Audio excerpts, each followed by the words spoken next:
All right, so I promised you the sad puppy, so I'll give a quick explanation of why we go to the sad puppy here, or what makes this head and arm choke work a little differently than the other. So traditionally, with a head and arm choke, I would come inside here, I'd reach down, get my grip, try to get my choke grip, grab my own head, but it puts my head high on his tricep. And that's why something like the telephone receiver here would keep me from being able to close this choke off well. Of course, I could always reach up, grab the wrist, and pull this back out. If I went for my traditional choke and he pushed his palms together, he could push against my head because his triceps in the side of my neck, and it's opening the gap here for the shoulder. So with this head and arm setup that I do, I come down here, if he puts the phone receiver in, still getting choked. If he tries the hands together, still getting choked. So one defense that he does have is to take his arms and reach and grab his own leg.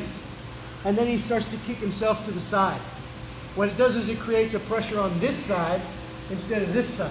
And so it opens the choke up. That's okay, so we go into what I call the sad puppy. So he just stole my choke here, which makes me kind of sad. What I'm going to do with this one here is I need to take this hand back. So if you can get in closer on and look. I want to take this hand back basically till I'm right about here. So I'm not really back behind his neck. I want the fat part of my thumb sort of resting in this pit right here where his collarbone is. So I'm kind of right in that position right here, like I'm going to tap him on the shoulder right there. It's okay, it's all going to be over soon. My body positioning is like this.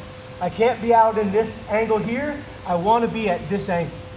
And I call this the sad puppy because here I'm just going to kind of hang my chin over his shoulder like a sad puppy. And what I'm going to do, because I'm so angry that he took away my choke, I'm going to take a bite out of his ear. And before I do that, I'm going to grab my hand here. I turn it sideways, so I'm getting a grip just like this. Turning that into that little pit right there. I stay down low.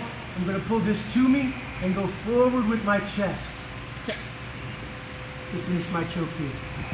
So all I'm doing with this, just sit up for a second. I'm catching, again, the hand right inside here. I get a grip just like this. I'm using my chest now to close the shoulder into the side. So it's important, if I do this at an angle over here, I push his shoulder that way and I don't get the choke. I need to push his shoulder into his ear. So I want to be lined up basically where my knee is somewhat behind his hip here. My body is along the back of his shoulder here. Hands right inside here, clasp on the side. I drop down, turn the grip, and then forward like I'm going to take a bite out of the ear to finish the choke. And that's the sad puppy.